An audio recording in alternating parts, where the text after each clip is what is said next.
مساء الخير، ازيكم؟ النهاردة هنعمل سائل المواعين في البيت او البريل بكل سهولة.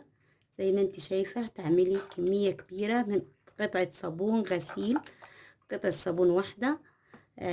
هتعملي الكمية دي حوالي 3 لتر من الصابون. بينظف معانا حلو وجميل جدا، هنعمله في اقل وقت وبدون تعب وبدون مجهود. هنكون عاملين احلى بريل في البيت بكل سهولة. ويا رب كده الفيديو ينال اعجابكم، واذا عجبكم الفيديو شير ولايك للفيديو وتفعيل زر الجرس علشان يوصلكم كل جديد من فيديوهاتي على اليوتيوب وعلى صفحتي على الفيسبوك. ويلا بينا نشوف الطريقة والمقادير بتاعتنا مع بعض. القطعة الصابون دي احنا عملناها في البيت، والفيديو موجود على القناة ازاي عملنا الصابون الغسيل في البيت. زي ما انت شايفة هاخد قطعة صابون واحدة هبشرها مع بعض، هنبشرها كده ناعم. زي ما انت شايفة الصابون بعد شهر واكتر اتصلب معايا اهو، في نفس الوقت جميل جدا وبيرغي وبينضف حلو خالص. لو انت حابه الطريقه هسيبلك اللينك بتاعها في صندوق الوصف.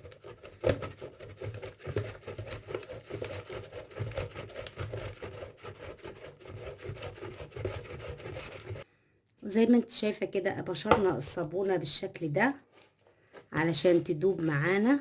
عطتنا كميه حلوه، صابونه كبيره معانا. ممكن تستخدمي صابونتين صغيرين او صابونه كبيره بالشكل ده. هبتدي انزل بميه مغليه حوالي كده لتر ميه مغليه. هندوب الصابون كويس في الميه. انا نزلت بلتر ميه مغليه علشان الصابون بتاعي يدوب اسرع معايا.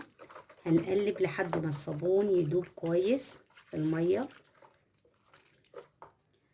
بعد ما قلبنا الصابون كويس وداب معانا زي ما انت شايفه كده، شايفه الرغوه بتاعت الصابون بتاعتنا من قبل ما نكمل الوصفه بتاعتنا. الرغوه جميله جدا جدا زي ما انت شايفه كده. هنبتدي نضيف باقي المكونات بتاعتنا. هنزل عليها كمان بكوباية صابون سائل، اي صابون مواعين عندك متوفر هتنزلي بكوباية كده من الصابون السائل الخام. زي ما انت شايفة تقل معايا اهو. كمان هنزل بلتر من المية الباردة اللي من الحنفية عادي. هنزل بالتدريج كده واقلب.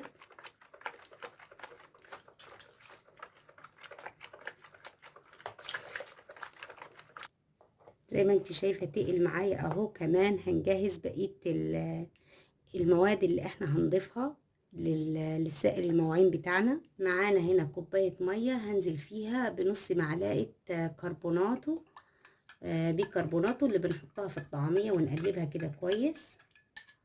هننزل بيها بالتدريج كده ونقلب. شايفين التقل بتاع الصابون بتاعنا جميل جدا جدا وبيدي رغوة حلوة كمان. معلقة البيكربوناتو دي هتنضف معاكي وكمان هتعادل الكميات كده ببعضها، هتبقى امنة على ايديكي.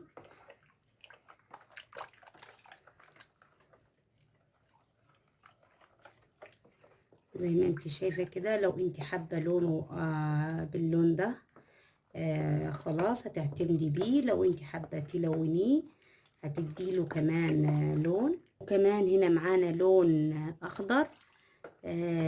شوفي اللون اللي انت حباه ضيفيه البريل بتاعي. انت براحتك خالص، الالوان المتاحة عندك ممكن تضيفيه او ممكن تسيبيه من غير لون. كل ما يبرد كل ما هيتقل معاكي اكتر من كده.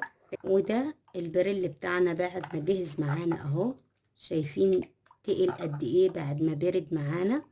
القوام بتاعه تقيل زي ما انت ملاحظة معايا. خففيه على قد ما انت تحبي. واللون ده على حسب رغبتك. عملنا 3 لتر من الصابون السائل او البريل بقطعة صابون واحدة من غير اي تكلفة.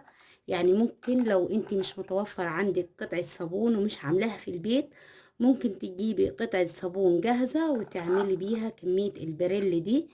جميلة جدا وبتنظف وبتلمع الألمنيوم والإزاز والاستانلس، وهنجرب مع بعض وهنشوف قد ايه هي بترغي معانا وجميلة جدا جدا وتستحق التجربة ولا لا. خليكي معايا. اخدنا شوية كده في الطبق، هنزل عليها بشوية مية ونشوف الرغوة بتاعت الصابون بتاعتنا قد ايه. هنجيب لفة مواعين، وزي ما انت شايفة كده، شايفة الرغوة قد ايه جميلة جدا جدا، تستحق التجربة بجد. شايفة احلى صابون ممكن تعمليه في البيت بدون تكلفة، بدون كيماويات. حاجة كده جميلة جدا جدا في البيت ممكن تعمليها بكل سهولة. هتعملي احلى صابون سايل في البيت برغوة عالية، وكمان آمن على ايديكي وبدون تعب وبدون مجهود. هتعملي اكبر كمية هتناسبك، وكمان احلى سائل مواعين في البيت بكل سهولة. هينظف معاكي جميع الاغراض في البيت. جميل جدا. ويا رب كده الفيديو نال اعجابكم، واذا عجبكم الفيديو شير ولايك للفيديو وتفعيل زر الجرس علشان يوصلك كل جديد من فيديوهاتي على اليوتيوب وعلى صفحتي على الفيسبوك. ومع السلامة.